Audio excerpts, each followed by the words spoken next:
Now we all know establishment science takes a while to change their ways, and we're seeing firsthand of this process happening.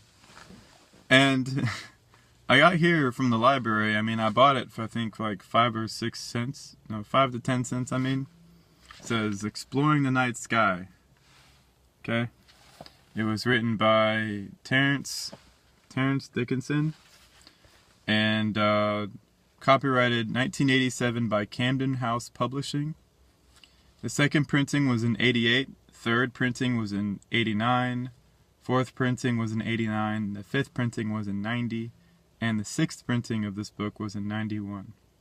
I'm assuming I have the '91 version here of Exploring the Night Sky. Now, there's a lot of information here that really dates this book. One thing in particular that stands out is, you guessed it, I don't know if you can see that very well, the icy comet. It's the big ball of ice. Okay?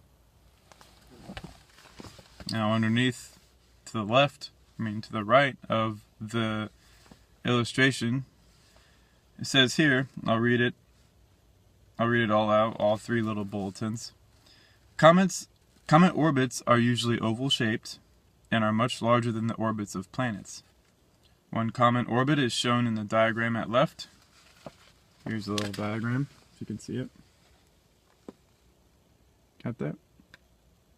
Alright. Many comet orbits are bigger than this. Shaded box is step 3. LD equals light day. So it's a pretty big orbit. That little box right there means light day. You see it? Okay. The second bulletin here says, comets are huge islands of ice drifting in gigantic orbits that carry them up to a light year from the sun. Most of them, like the one illustrated on the facing page, remain further from the sun than Pluto.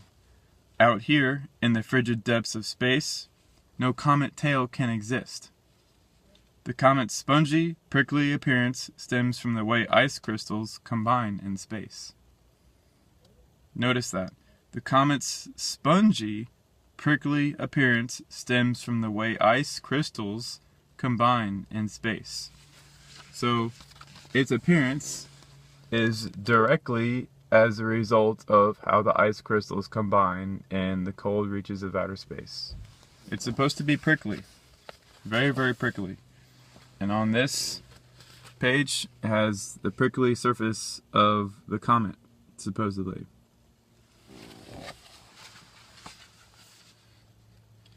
When a comet does venture close to the sun, the heat, apparently of the sun, melts the surface ice and gases burst out, as shown in the artist's rendering above.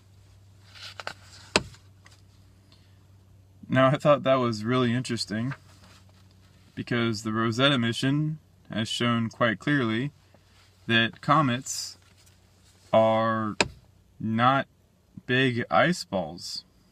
They're not. Sure, their density is a lot lower than what they predicted, but a lower density could be simply meaning it was a result of an impact event. Think of volcanic rocks. Remember when you were in elementary school, or at least when I was in elementary school, I was fascinated with rocks and minerals. And volcanic rocks, like those little red rocks that had a bunch of holes in them, were very light. You could take one of them and drop them in water and they would float. They had about half the density of water, if not a little bit less, because there were air bubbles inside of that little rock that helped it to float above the water. But reasonably, the rock was very hard. It was rock-like. It wasn't ice. So what I'm guessing is that scientists, in order to account for a comet's low density and the fact that it formed a tail when it got close to the sun, was that it was just the remains of ice that just kept on clumping together after the planets had finished forming. But this is actually a lot further from the truth. What I think actually happened with comets is that they're the result of star shrapnel. Now, if you read the theory of stellar metamorphosis, two hard, rocky bodies, when they slam into each other, they create huge shrapnel fields. And depending on what material that field is made out of will determine what those pieces of shrapnel are going to be comprised of, whether they're made of water, iron, nickel, magnesium, titanium, or just basic rocks that have been subjected to very, very high heat and temperatures. What this means is that comets are not these icy snowballs. They're not. And the fact that in 1987, that's what they believed they were, well, it's taken them a while. The people who have gone to graduate school in 1987 to learn about these icy snowballs are actually still in the university system. 13 years would put them at 2000, plus 15 would be 28 years ago.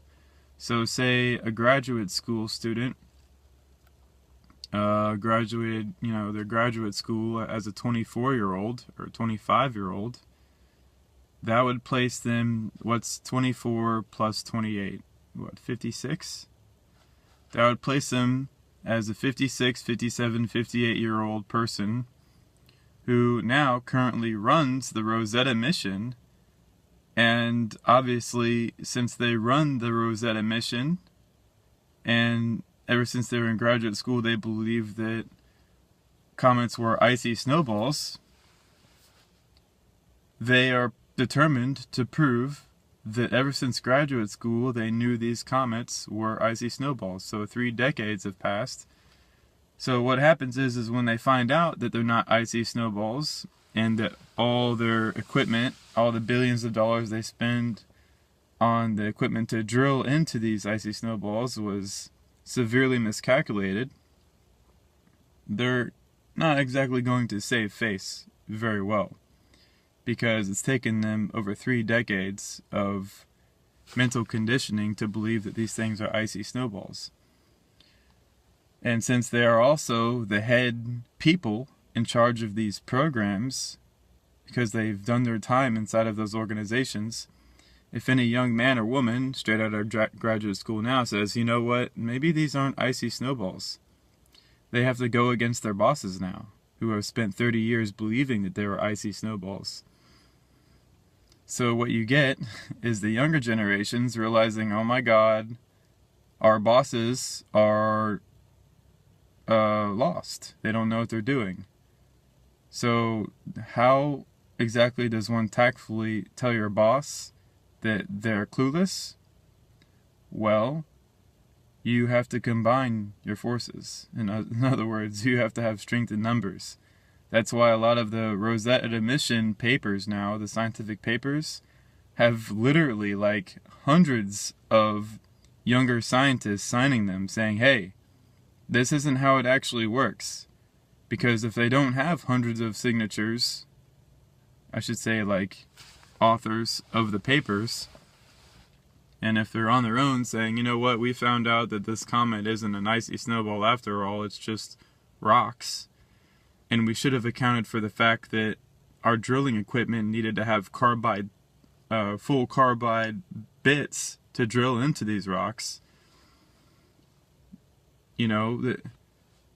what can you do? You can't. They messed up. All because of 30 years ago of these people in charge thinking that these comets were ice balls. So now we're stuck. The new generations have to group up even more so and succumb to even more groupthink just to battle the people who have spent 30 years in their institutions believing a certain thing and have the power to fire any one of the scientists that they want who disagree with them. What a hell of a freaking position to be in, man. You think that science would be, hey, you have a young man or a young woman who has an incredible insight, and he can share it with the world and not get ridiculed or peer-reviewed or have his career become in jeopardy. But that's just not how it is at all. It's because these career scientists are ruining everything. They've been in there for 30 plus years, and they now hold the signatures required to make or break young men and women in their budding careers. Now, if you're a young scientist looking at this, or if you're in graduate school, or if you're in college right now, you don't have to sit there and accept what you're told for your career to advance.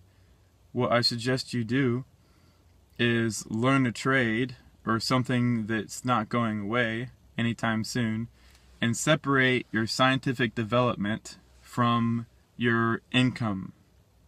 In other words, I work in electrical sales.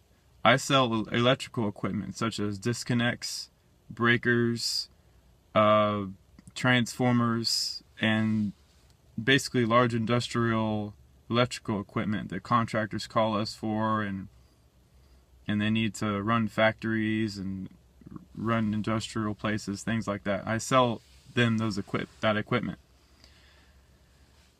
Good thing I do, because if I didn't, I would be stuck inside of the world of academia getting these small little grants just to make ends meet, and that's not any way to provide for your family, especially when one day, like it's happened to me, when I realized that Earth is an ancient star and that stellar evolution is actually the process of planet formation. It's a very Occam's razor like realization.